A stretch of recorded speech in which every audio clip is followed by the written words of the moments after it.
Welcome to a presentation on the Royal Pokanoket Burial Ground at Burr's Hill. I'm Dr. David Weed, coordinator of the Somes Heritage Area Project, and I'll be your host for this talk. The area around Warren, Rhode Island was once called Somes by the first people to occupy the area over the past 10,000 years, until the arrival of Europeans. Evidence shows that they lived very well and were described by Verrazano in 1524 as healthier than the Europeans who visited them for trade. At the time that Europeans first arrived, the native people in this land were led by the great leader Massasoit Osamequin, who spent most of his time in a settlement within an area where the town of Warren, Rhode Island is now called Somes. In fact, when Osamequin died in 1661, he was buried in a grave in what's now Burr's Hill Park in Warren. The Massasoit Osamequin led over 60 tribes and sub-tribes in a region called Pokanoket that extended from Narragansett Bay to Cape Cod and north to the Charles River. The settlement known as Somes included today's cities of Providence and East Providence, but also Barrington, Warren, and Bristol, Rhode Island, and Rehoboth, Seekonk, and Swansea, Massachusetts.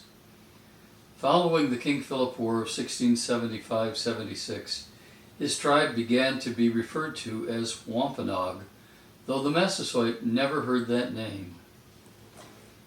In December of 1620, 102 English settlers arrived in today's Plymouth Harbor. Though the land was cleared by the Pokanoket people, none of them survived a great plague in the 3 years prior to the settlers' arrival. The following March, the Massasoit met with the English and his people and helped the English learn how to plant using methods that they had perfected for hundreds of years, thus ensuring the survival of the English. In a written agreement with Governor Carter, the Massasoit agreed to protect the English if they would do the same for the Pokanokets, and this agreement was followed throughout the life of the Massasoit and beyond. Through their trade for furs, the English became economically successful and began to attract other settlers from England, eventually bringing over 20,000 over the next 30 years. At the same time, the Pokanoket people continued to suffer from a series of smallpox and other disease outbreaks, so their population steadily diminished. Through the sale of their land, the territory occupied by the Pokanokets had shrunk to the Bristol Peninsula, where they were surrounded by English settlements.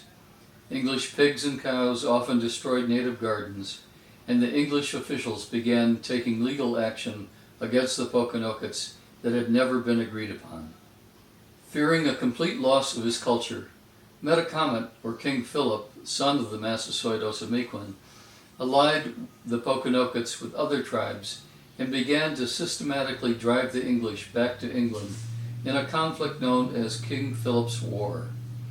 The effort might have succeeded if they had not run out of food or ammunition, but by August of 1676, the English under Colonel Benjamin Church had tracked down and killed Philip, thus ending the war.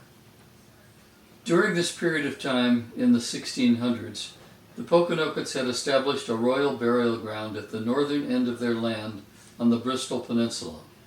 The soil was sandy and easy to dig with hand tools.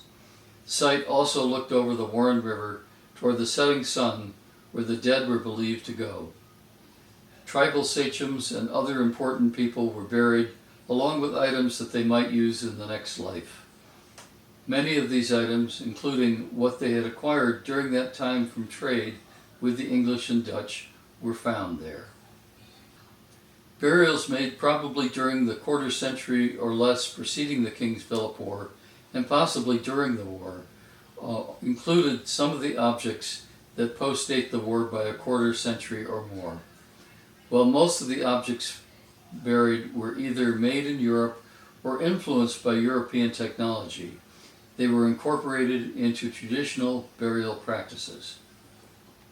The park where the burial site is located is now in Warren, following a border change with Bristol in 1876.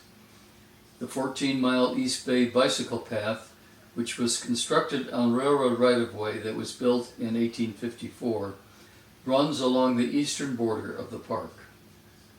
In fact, the park had served as a sand and gravel pit for the railroad during the latter half of the 19th century. Located along the river in an undeveloped portion of Bristol, the area continued to be used for over 50 years for the construction of roads in Warren, which obtained the land in 1876. From the time that the railroad went through, people reported finding human remains buried under the sand and gravel. Because there were no marked graves, it was first assumed that they must be the graves of enslaved African Americans.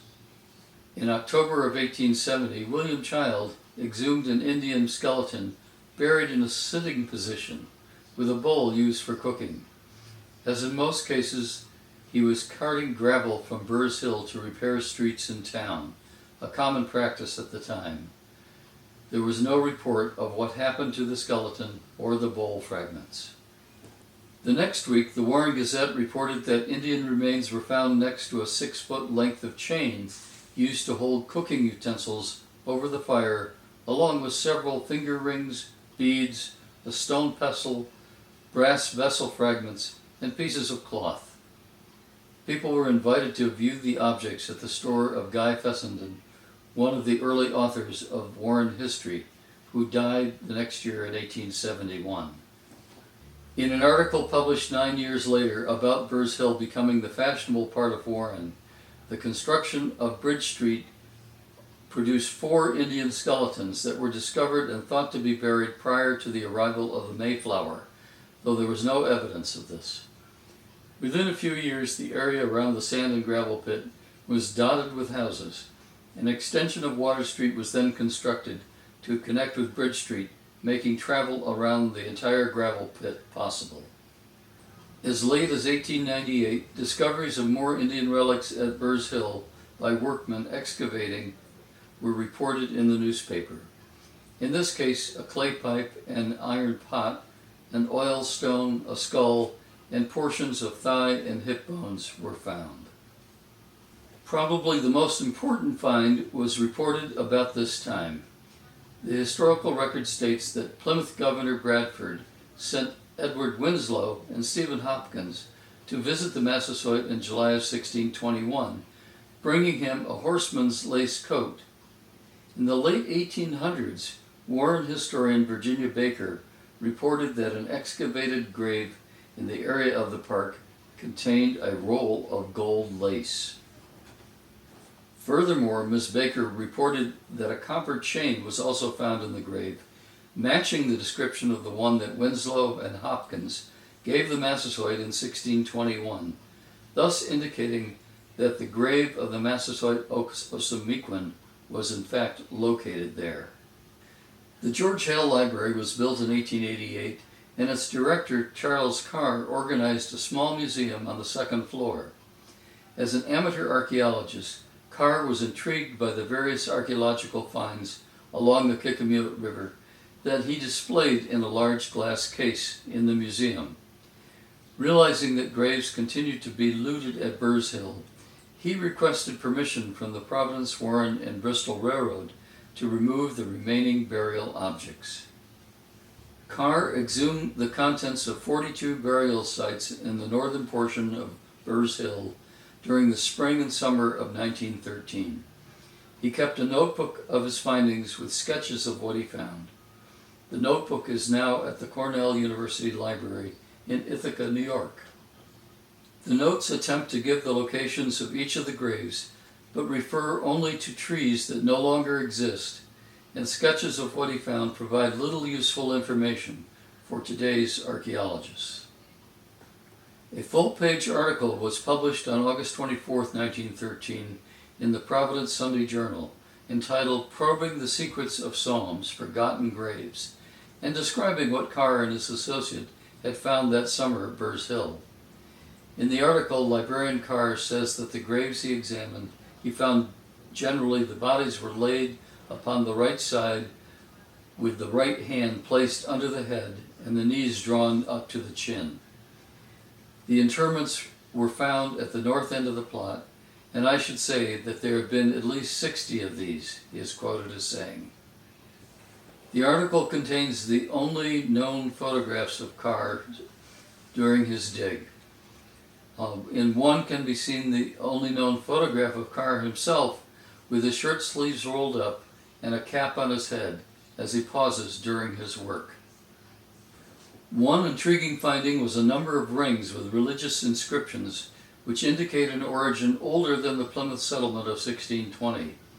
That find led to the supposition that Jesuit missionaries were in contact with the Pokanoket people sometime during that period, though this has not been recorded in any English historical record. The Burr's Hill site was rediscovered by Dr. William Simmons, who began researching the collection at the Heffenreffer Museum in the early 1970s. His research was used by Susan Gibson as she edited one of the scholarly publications on Burr's Hill in 1980 by the Heffenreffer Museum. It was the purpose of the catalog to complete the work begun by Charles Carr. Burr's Hill was utilized by various people over a time span perhaps as long as 8,000 years. As a result, a number of lithic, bone, and antler artifacts were found that did not come from the grave sites themselves, but rather from the surrounding soil where hunting base camps were located over thousands of years. It comes as somewhat of a surprise to find 8 European-made ceramics at Burr's Hill. This documents the first time their use as grave goods by a coastal Algonquin group. The Delft mug pictured here was an extremely common style in the 17th and 18th centuries. It was first produced in the 1640s through the 1670s and has been found in 17th century Plymouth sites and other sites in Rhode Island. Produced either by the English or the Dutch, 30 glass wine bottles were also found at Burr's Hill, including 17 that were unbroken. Whether they were obtained with wine or other spirits in them or used as containers for other liquids is not known. Frequently the dead were provided with spoons of Latin or sheet brass, as Indian burials in Warren, Bristol, Kingston, and Jamestown attest. Some of these were of English manufacture, but others were crafted by Aboriginals from sheet brass obtained by trade, rather than from wood, bone, or stone.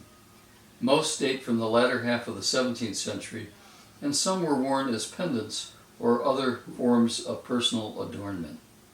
19 brass kettles, 6 iron kettles, and 7 kettles of unspecified materials were recorded by Carr, but only 3 brass kettles and 3 iron kettles have survived to the present. 18 graves contain kettles, often with one or more placed over the deceased person's head. Kettles were indispensable for cooking and baking for both English and North American Indians. The years between 1615 and 1630 saw brass kettles become a standard item and became a medium of exchange. They were also widely used as raw material for the manufacture of various utensils and ornaments by native people, thus accounting for a number of brass kettle fragments found in the grave sites.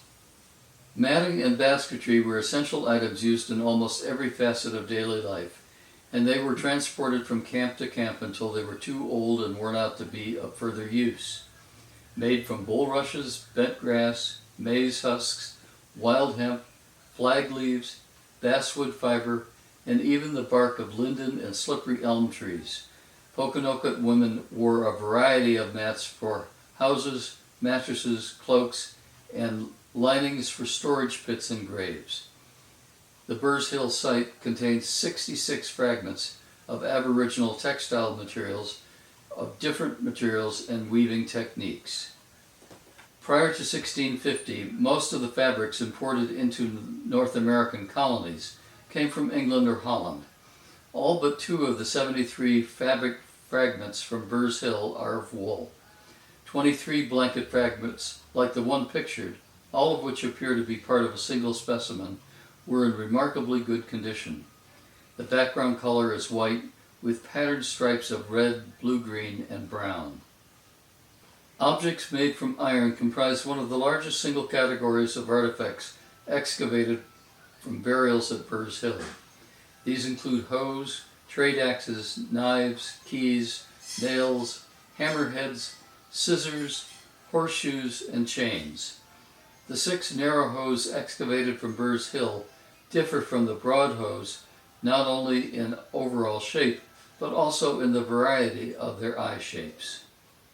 Rings in the Burr's Hill collection include cast brass rings, undecorated flat bands of brass, and Jesuit rings thought to have been distributed by French missionaries or perhaps traded.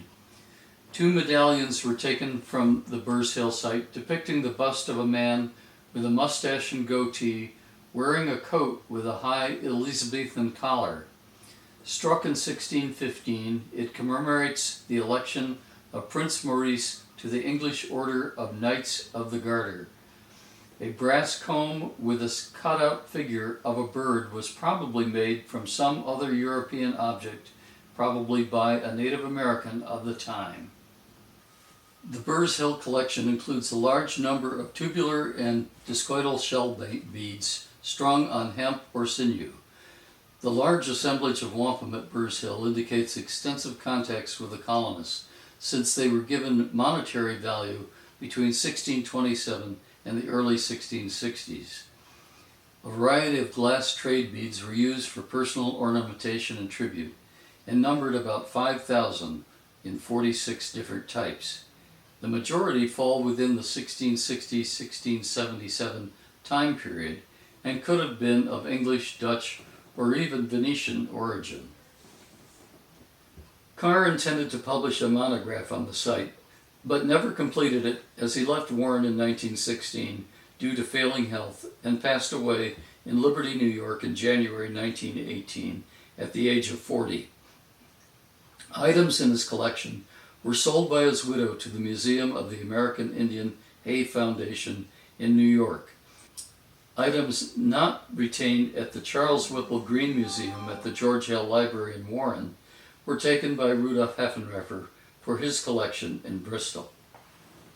Burr's Hill remained in use as a sand and gravel source until it was purchased by the town of Warren in 1921 and made into a public park by grading it into a ball field and building a band shell. The unused railroad tracks along the east side of the park remained in place until the land was transferred to the state and construction of the East Bay bicycle path was begun in the early 1990s. Now covered in grass, the park still contains some of the original sandy mounds that were there prior to its use as a sand and gravel pit, and affords beautiful views of the Warren River, especially at sunset. A federal law called the Native American Graves Protection and Repatriation Act took effect in 1990 and required museums to transfer remains and any associated burial objects to culturally affiliated tribes. The purpose of the law was to allow for reburials consistent with tribal traditions. Starting in the late 1990s, the Mashpee Wampanoag tribe, located on Cape Cod, began to request the return of burial objects from Burr's Hill from 7 museums, including the Charles Whipple Greene Museum in Warren, the Heffenreffer Museum in Bristol, the Smithsonian National Museum of the American Indian, and the Rhode Island Historical Society. In May 2017, members of the Mashpee Wampanoag tribe made arrangements with the town of Warren to return over 600 items to the same location where they were originally buried in the 17th century. Working with a crew from the town and state archaeologist Timothy Ives, soil was removed and a large concrete vault was lowered into the ground. Following the reburial of the grave items in the vault, 150 Mashpee Wampanoag tribe members, along with officials from the town of Warren, attended a day-long ceremony at Burr's Hill Park. Members of the Pokanoket tribe, however, demonstrated at the reinterment, proclaiming that they were the true descendants of the Massasoit and were left out of the effort to collect funerary objects that were removed from the graves because they were not federally recognized. Though it is not a federally recognized tribe, the Pokanoket Wampanoag tribe has been acknowledged as the indigenous people of Bristol County through proclamations from the town councils of Bristol, Warren, and Barrington. Said the Sagamore of the Pokanoket tribe, being the direct descendants, the Pokanokets should have a part in the reinterment of our ancestors. This is what you call a clear case of identity theft. Today, a historic marker donated by Blount Fine Foods stands at the edge of the park, describing the Pokanokets' history of the burial site. A stone marker designed by the Wampanoag tribe sits atop the reinterment vault in the park and gives tribute to the great leader Osamequin, who was buried there along with other tribal chiefs in the 17th century. The treaty he established with the Pilgrims upheld 54 years of peace that guaranteed the eventual survival and growth of the English settlers, and sadly, the eventual near destruction of his culture. Fortunately, following years of banishment, slavery, and attempts at extermination, the Pokanoket tribe survives to this day, and numbering in the hundreds, continues to celebrate the land that their ancestors occupied for over 10,000 years.